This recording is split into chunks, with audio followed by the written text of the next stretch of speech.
छोड़ूं तो किसको छोड़ूं, सुख को छोड़ूं या दुख को छोड़ूं, ये सब कुछ तो तुम्हारा दिया है।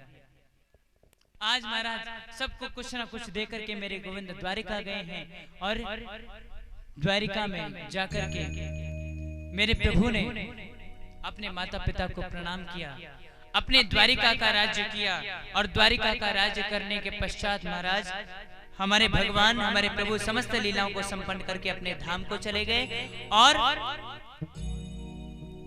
छोड़ने के लिए अर्जुन जी गए थे।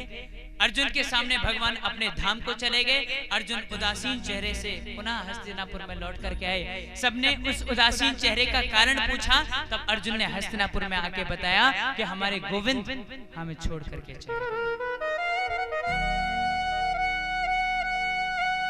आज महाराज जैसे उन्होंने सुना कि गोविंद चले गए, पीछे खड़ी खड़ी कुंती मैया सब कुछ सुन रही थी।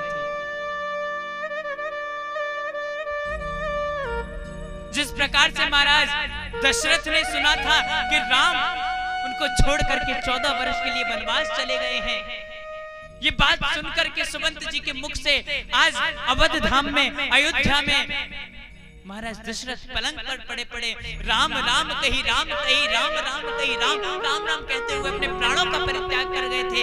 ऐसे पीछे जैसे कुंती मैया ने सुना कि गोविंद छोड़ करके चले गए, कृष्ण कृष्ण कृष्ण कृष्ण कहते हुए महाराज अपने प्राणों को आज कुंती ने त्याग दिया। आज प्राणों को परित्याग करते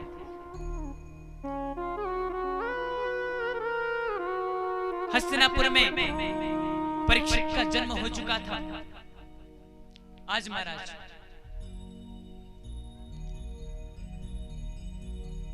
समस्त हस्तिनापुर वासी बड़े उदास हैं। आज सारे पांडव मिलकर के सोचने लगे कि जिसके सहारे हमने एक एक जीवन जीना सीखा, एक एक घंटा जीना सीखा, एक एक सांस लेना सीखा, आज वही छोड़ करके हमें चला गया। वो नहीं तो हम भी नहीं। महाराज ये विचार किया कि पांचों पांडव और मैया द्रौपदी आज अपने शरीर के साथ स्वर्ग के लिए चल दिए, पैदल पैदल यात्रा चल। अब हस्तिनापुर में छोटा सा बालक है परीक्षित। जाने से पहले पांडवों ने सारा राज्य परीक्षित को दे दिया। मात्र परीक्षित की आयु 7 वर्ष की, जब उसको राज्य मिल गया। और महाराज जब राज्य मिल गया, परीक्षित सोचने लगे कि मैं इतना छोटा बालक हूं, मैं इतना बड़ा राजपाट कैसे संभालूंगा। उन्होंने अपने बाबा से पूछा, बाबा मुझे ये तो बताओ, आप मेरे ऊपर सब कुछ छोड़ के जा रहे हो, मैं इसे चलाऊंगा कैसे, मुझे कुछ तो बता के जाओ। तो पांडवों ने परीक्षित को 4 चीजें बताई, 4 बातें बताई और कहा, बेटा इन चारों चीजों को याद रखना, तुम जीवन में कभी मात नहीं खाओगे। तो 4 चीजें कौन कौन सी है? पहला दान धर्मान, दूसरा राज धर्मान, तीसरा मोक्ष धर्मान विभाग। सबसे पहला बेटा, अगर तुम्हारे द्वार पर यदि कोई भी भिखारी आए, कोई भी भिक्षुक आए, कोई भी संत आए, वो खाली ना जा पाए, इसका ध्यान रखना। दूसरा राज धर्म, अब तुम राजा हो और राजा का कर्तव्य होता है अपनी प्रजा का संतान की भांति पालन करना। तीसरा मोक्ष धर्म, अगर तुम ये सब करोगे तो तुम्हें मोक्ष मिलेगा। लेकिन इतना बात याद रखना कि अगर तुम्हारे चरणों में, अगर तुम्हारी शरण में तुम्हारा शत्रु भी आ जाए, तब भी उसको माफ कर देना। आज महाराज इतना सब कुछ कह करके समस्त पांडव चले गए। देखो यहां पर सबसे पहली बात कही दान धर्म। संत कहा करते हैं कि तन पवित्र सेवा किए, तन पवित्र सेवा किए और धन पवित्र कर दान, और मन पवित्र हरि भजन सो होत त्रिविध कल्याण। आपको अपने शरीर को पवित्र करना है ना, तो भगवान की पूजाओं में, अनुष्ठानों में, भगवान के मंदिर में जाकर के सेवा करना प्रारंभ कर दो। धन को पवित्र करना है तो कुछ शास्त्रों में वर्णित है कि आप जितना भी महीने भर का पैसा कमाते हैं उसमें से 10वां भाग दान का होता है। ये बात शास्त्र में उल्लेखित है। और मन पवित्र हरि भजन सो, अगर हृदय को पवित्र करना है साहब, अपने हृदय में अपने ठाकुर की वो छवि बसा लेना और बसा करके हर क्षण हर सांस पर अपने राधिका या फिर अपने ठाकुर का नाम स्मरण करते रहना। एक दिन तुम्हारी मन इतना पवित्र हो जाएगा कि तुम्हारी आत्मा सीधा भगवान के चरणों में जाकर के अपना स्थान लेगी। बोली गोविंद भगवान की जय। ये कहकर के महाराज परीक्षित जी को राज्य देकर के आज समस्त पांडव चले गए। बारी बारी से समस्त पांडवों का पतन होने लगा। द्रौपदी का भी पतन हो गया, नकुल, सहदेव, भीमसेन, अर्जुन का भी पतन हो गया। युधिष्ठिर जी महाराज सदैव स्वर्ग पहुंचे, किंतु एक क्षण उनको भी नरक का दर्शन करना पड़ा। तो महाराज परीक्षित का जो राजपाट है ना, बड़ा सुंदर चल रहा है। देखो, परीक्षित वेश बदल बदल करके जाते हैं अपने राज्य में, ये जानने के लिए, ये देखने के लिए कि कहीं कोई प्रजा मेरे राज्य में कोई दुखी तो नहीं है। एक दिन की बात, राजा परीक्षित शिकार खेलने के लिए जंगल में गए हुए थे, लेकिन अपने राजकोष से एक राज मुकुट उसमें रखा हुआ था चमचमाता हुआ। परीक्षित गए और उस मुकुट को पहन लिया और मुकुट पहन करके जंगल में चल दिए। सुदूर जंगल में पहुंचे। घूमते घूमते महाराज एक स्थान देखा, एक ऐसा स्थान देखा जहां पर महाराज एक गाय खड़ी है और एक बैल खड़ा है। गाय खड़ी खड़ी रो रही है, बैल के मात्र 3 पैर हैं, एक 3 पैर कट चुके हैं, मात्र 1 पैर है, 1 पैर से वो बैल खड़ा है। गाय सामने खड़ी खड़ी रो रही है। अब परीक्षित जी महाराज छुपे छुपे उन दोनों की बातों को सुन रहे हैं। तो बैल गैया से पूछ रहा है, गाय से पूछ रहा है, माँ तुम क्यों रोती हो? अरे मैया एक बात बताओ, क्या तुम ये देख के रोते हो कि मेरे 3 पैर नहीं है? क्या तुम ये देख के रोती हो कि तुम्हारे ऊपर अधर्म बढ़ता जा रहा है? सो महाराज आज यही सब बातें हो रही थी कि परीक्षित की नजर पीछे की ओर पड़ी। जो मार्ग था वहां से एक बड़ा विशाल काय व्यक्ति काला काला नग्न अवस्था में एक काली सी तलवार को लेकर, एक नंगी तलवार को लेकर के उस बैल की तरफ दौड़ लगा रहा था, उस बैल का चौथा पैर काटने के लिए। और जैसे बैल के नजदीक आकर के उसने प्रहार करने का प्रयास किया, महाराज तुरंत परीक्षित पहुंच गए और जाकर के अपनी तलवार से उसकी तलवार को रोक दिया। और तलवार को रोक करके उसकी गर्दन पकड़ के उसकी तलवार, अपनी तलवार से उसकी गर्दन पर प्रहार करने लगे। और जैसे प्रहार किया महाराज, तो वो जो व्यक्ति था परीक्षित के चरणों में बैठ गया और चरणों में बैठ करके हाथ जोड़ लिए, प्रभु मुझे क्षमा कर दो। तभी परीक्षित को वो बात याद आ गई कि बाबा ने जाते हुए कहा था कि अगर शरण में शत्रु भी आ जाए तो उसको भी माफ कर देना। चरण में बैठ गया, परीक्षित को दया आ गई। बोले तुम मेरे राज्य में क्या कर रहे हो? परीक्षित से वो व्यक्ति बोला, महाराज मेरा नाम कलयुग है और मैं अपने समय के अनुसार पहुंच ही जाता हूं, आप मुझे रहने के लिए स्थान दीजिए। परीक्षित बोले, नहीं तुम्हें हमारे राज्य में कहीं स्थान नहीं मिलेगा। तो कलयुग कहने लगा, महाराज मैं जहां भी जाता हूं मुझे स्थान मिलता है, आपको भी मुझे स्थान देना पड़ेगा। सो महाराज आज परीक्षित जी ने उस कलयुग को 4 स्थान दिए। वो 4 स्थान कौन कौन से हैं? द्यूतम, पानम, स्त्रिया सूना, यत्रा धर्मश्च चतुर्विधा।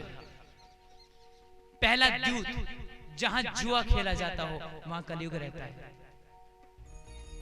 दूसरा पानम, जहां मदिरा पान होती है, जहां शराब पी जाती है, वहां कलयुग वास करता है। और तीसरा स्त्रिया सूना, जहां परस्त्री गमन होता हो वहां कलयुग वास करता है। और चौथा यत्रा अधर्मश चतुर्विधा, जहां अधर्म होता हो वहां कलयुग का वास होता है। अब महाराज आपको देखना है कि आपको अपने परिवार में कलयुग बुलाना है कि नहीं बुलाना है। अब ये निर्णय आप लोग को करना है। देखो, जूझ क्रीड़ा करोगे, जुआ खेलोगे तो कलयुग आएगा, शराब पियोगे तो कलयुग आएगा, परस्त्री गमन होगा तो कलयुग आएगा, अधर्म होगा तो कलयुग आएगा। अब हमें अपनी रक्षा स्वयं करनी है। 4 स्थान दे दिए गए। कलयुग बोला, महाराज तुमने ये चारों कमरे तो दिए हैं, बड़े गंदे गंदे से दिए, कोई बाहर का व्यक्ति आएगा मैं बिठा भी नहीं पाऊंगा, कोई एक अच्छा खासा कमरा तो दे दो जिसमें कोई बाहर के व्यक्ति आए तो बैठ जाए। तो परीक्षित कहने लगे, सुनो, एक अंतिम स्थान तुमको देता हूं। बोला, क्या? बोले, मैं तुम्हें अंतिम और 5वां स्थान देता हूं कि जाओ सोने में तुम्हारा वास है। किसमें? सोने में। अब आप सोचना, गीता जी में भगवान ने कुरुक्षेत्र में खड़ा होकर के खुद ये कहा है कि स्वर्ण में मेरा वास है, अस्मि कांचनम, स्वर्ण में हूं, मेरा रूप है स्वर्ण, सोना। और यही परीक्षित ने कह दिया कि कलयुग का वास भी सोने में है। लेकिन बात पर ध्यान दीजिएगा महाराज, परीक्षित ने जिस सोने में वास दिया है वो सोना वो नहीं जिसमें भगवान का वास है। वो सोना वो है जो सोना 2 नंबर की कमाई हो, जो सोना अधर्म से कमाया हो, जो सोना चुरा कर लाया गया हो, उस सोने में कलयुग का वास होता है। और जो सोना मेहनत से कमा करके लाया गया हो उसमें भगवान का वास होता है। सोने में वास करता है। अब महाराज जैसे ही सोने में वास की परीक्षित ने अनुमति दी, तो महाराज जो परीक्षित अभी तक चरणों में बैठा था उसने ऐसी छलांग लगाई कि सीधा परीक्षित के मुकुट में आके बैठ गया, सीधा शीश पे बैठ गया और मुकुट के माध्यम से अंदर मस्तिष्क में प्रवेश कर गया और मति को बिगाड़ दिया, बुद्धि बिगाड़ दी। आप सोचो कि परीक्षित किस सोने पे कैसे बैठ गया, सोने के मुकुट पे कैसे बैठ गया। परीक्षित जंगल में आने से पहले राजकोष में गए थे, एक चमचमाता हुआ राजमुकुट रखा हुआ था, परीक्षित ने उसको पहना। वो मुकुट कौन सा था? देखो, पहले के राजाओं की ये नियम हुआ करता था, जब किसी राजा को हरा दिया करते थे तो उसका राजमुकुट उठा लाया करते थे। ये जरासंध नाम का राक्षस था जिसको पांडवों ने मारा था, और उसी जरासंध नाम के राक्षस का मुकुट पांडव उठा लाए थे, राजकोष में रख दिया था। आज उसी मुकुट को पहन करके परीक्षित आए थे। इसीलिए कलयुग सीधा स्वर्ण में आके बैठा और सीधा आकर के बुद्धि को बिगाड़ दिया। और जैसे महाराज बुद्धि बिगड़ी, अधर्म होना प्रारंभ हुआ।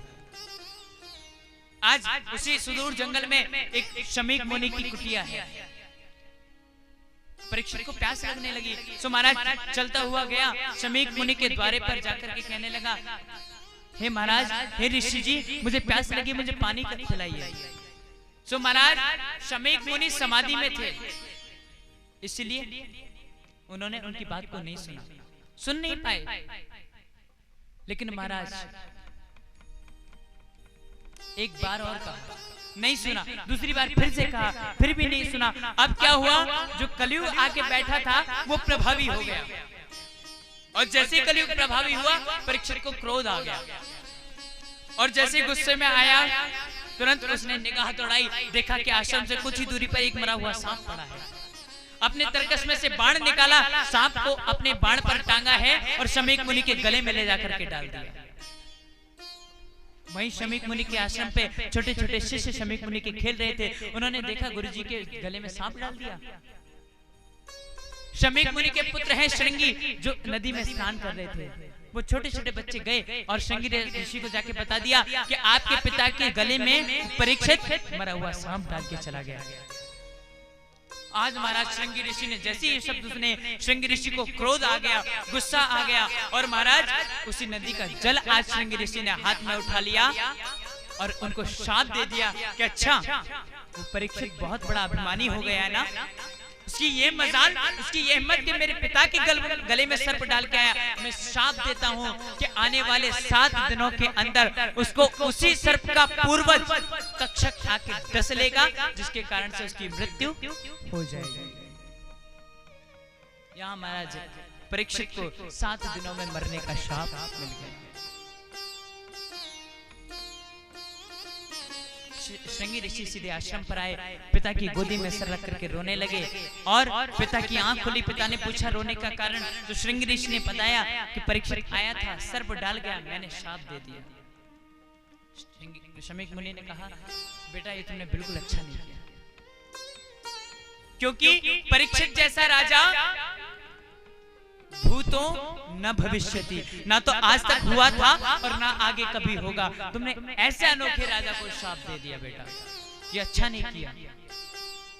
आज अपने एक पुत्र को, गौरमुख नाम के शिष्य को शमीक मुनि ने आदेश दे दिया, बेटा जाओ जाकर के परीक्षित को बता दो 7 दिनों में मरने का श्राप लग गया है। शिष्य गया, जाकर के 7 दिनों में मरने का श्राप के विषय में उसको बता दिया। और आज वो परीक्षित अपने आप को बड़ा सौभाग्यशाली समझ रहा है। क्यों समझ रहा है, इस विषय पर चर्चा हम कल आने वाली कथा में करेंगे। आज की कथा को हम यहीं विराम देंगे। आएगा एक छोटा सा सुंदर सा भजन, तत्पश्चात मिलकर के सभी भाव से आरती करेंगे।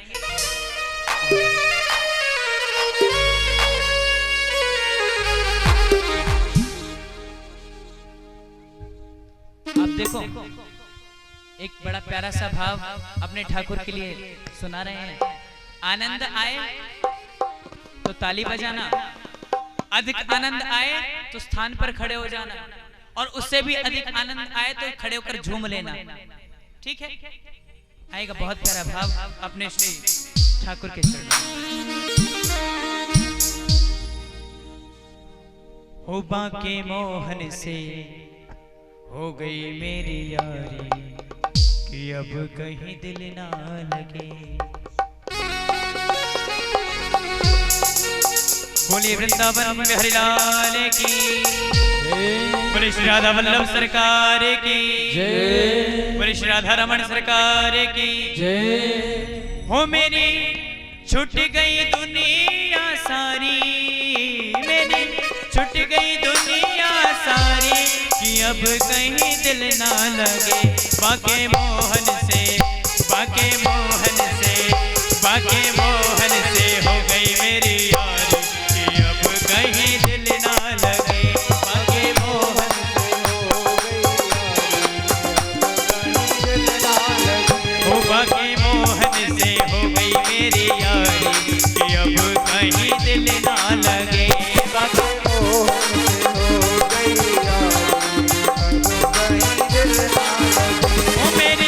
छुट गई दुनिया सारी, मेरी छुट गई दुनिया सारी, ओ मेरी छुट गई दुनिया सारी, मेरी छुट गई दुनिया सारी, अब कहीं दिल ना लगे। बाके मोहन से, बाके मोहन से, बाके मोहन से हो गई मेरी यारी, अब कहीं दिल ना लगे। बाके मोहन से हो गई यारी, ताली बजा के श्रीमान है।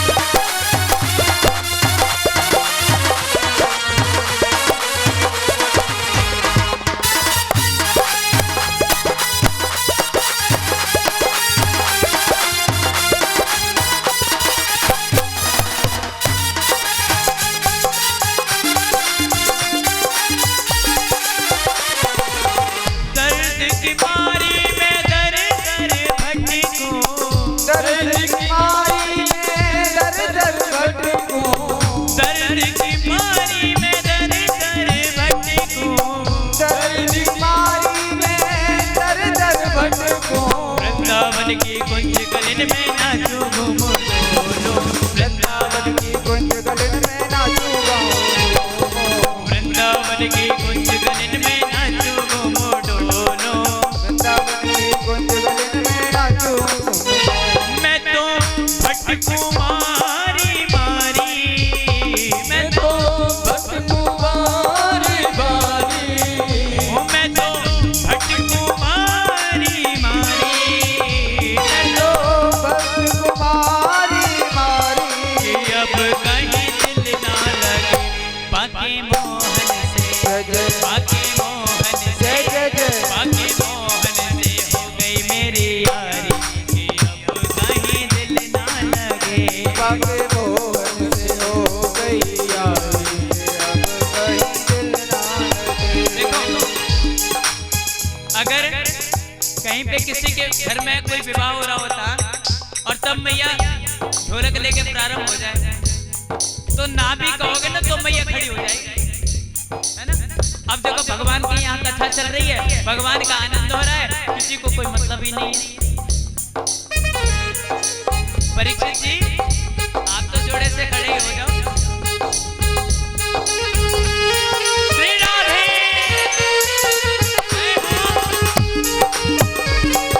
जय हो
बाके मोहन से, बाके मोहन से, बाके मोहन से हो गई मेरी यारी कि अब कहीं दिल ना लगे। बाके मोहन से हो गई यारी अब कहीं हरि बोल। ताली बजा के मीठी मीठी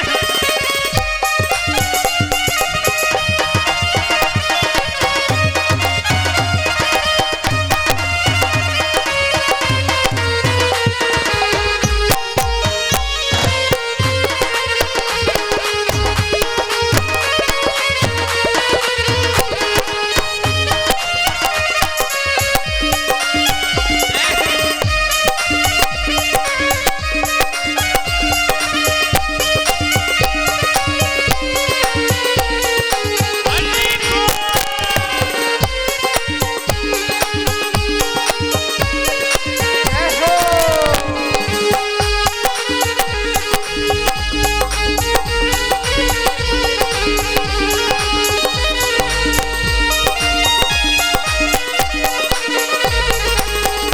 बल जाऊं तेरी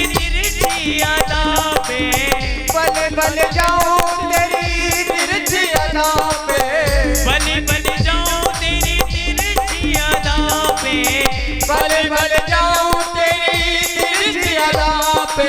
लुट गई मैं लुट गई बाकी अदा पे, लुट गई बाकी अदा पे, लुट गई मैं बाकी अदा पे, लुट गई बाकी अदा।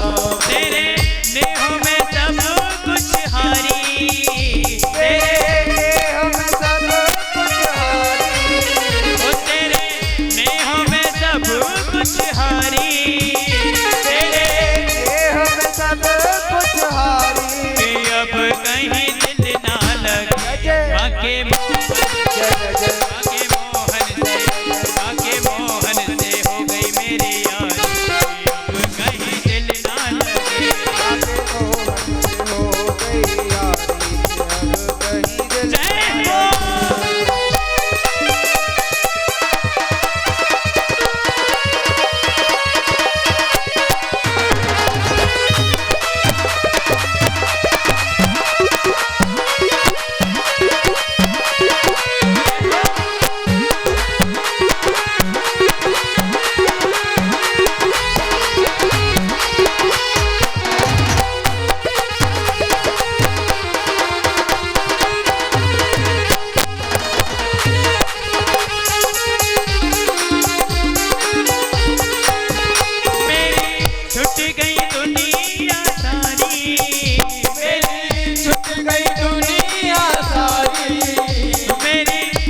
गई दुनिया सारी, मेरी छूट गई दुनिया सारी, कि अब कहीं दिल ना लगे बाके मोहन, बाके मोहन से, बाके मोहन से हो गई मेरी यारी, कि अब कहीं दिल ना लगे।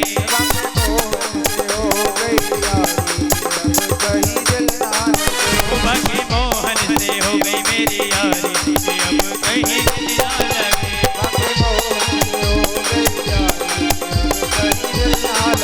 बाके मोहन से हो गई मेरी यारी, कि अब कहीं दिल ना लगे। बाके मोहन से हो गई यारी, अब कहीं दिल ना लगे। अब कहीं दिल ना लगे, अब कहीं दिल ना लगे। बोले वृंदावन बिहारी लाल की जय।